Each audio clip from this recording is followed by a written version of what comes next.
In today's video, I'm going to show you exactly how to add a router and set up filters inside Make, one of the most powerful techniques for controlling how your automated workflows behave when different conditions apply. Make, formerly known as Integromat, is a visual automation platform that connects your apps and services. And once you understand how to route and filter data, you unlock a whole new level of precision in your scenarios. If that sounds useful to you, please hit the like button and subscribe so you never miss a tutorial like this. And let's get straight into it. Before we touch anything, let me give you a quick picture of what we're actually building here. Imagine you have a scenario that receives form submissions, and you want to send an email for one type of submission and create a Notion page for another. Without a router, your scenario would do the same thing every single time, regardless of what kind of data comes through. A router solves that by splitting your flow into separate branches, each of which can follow its own path. Filters then act as gatekeepers on each branch,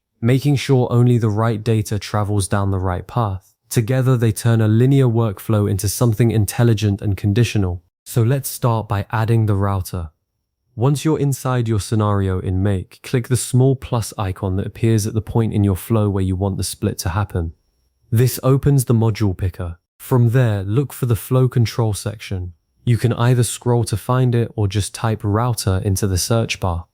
Select the router module and it will drop right into your scenario. You'll immediately notice that it looks different from a regular module. Instead of one output connection, it shows two or more branching paths, represented by dotted lines. Each of those lines is a separate branch, and you can add as many as your logic requires by clicking the plus icon on the router itself. A common mistake beginners make is placing the router too late in the flow after modules that should be shared by all branches. So think of the router as the fork in the road and only put it where the logic genuinely needs to diverge. Now that your router is in place, it's time to open the filter settings on one of those branches. You'll notice a small wrench icon sitting directly on each dotted connecting line that comes out of the router. Click that wrench icon on the branch you want to configure first. This opens a small drop-down menu, and from there you'll select Set up a filter. Filters in Make are essentially conditional rules. They evaluate the data that's flowing through the scenario at that exact moment and decide whether to let it continue down that branch or block it entirely. If no filter is set on a branch, all data passes through,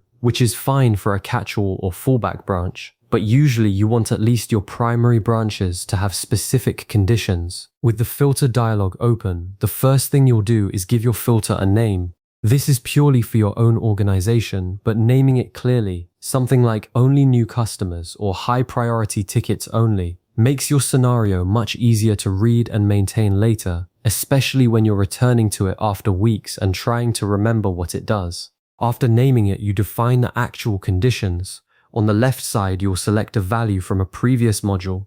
This is the data point you want to evaluate, such as a field from a form submission, a status from your CRM, or a number from a spreadsheet. Make will show you all the available data from earlier in the scenario using its familiar purple token system, so you can pick exactly the field you need. In the middle, you'll choose an operator. Make gives you a range of options here, things like equal to, not equal to, contains, does not contain, greater than, exists, and many more depending on what data type you're working with. Exists is especially handy when you only want a branch to fire if a particular field was actually filled in, a very common need when dealing with optional form fields. On the right side, you type in the comparison value, the thing you're checking against. So a complete condition might read status equal to active. You can also add multiple conditions within one filter using and or logic, giving you fine-grained control over exactly which records qualify. Once you've set all your conditions, simply click OK to save the filter.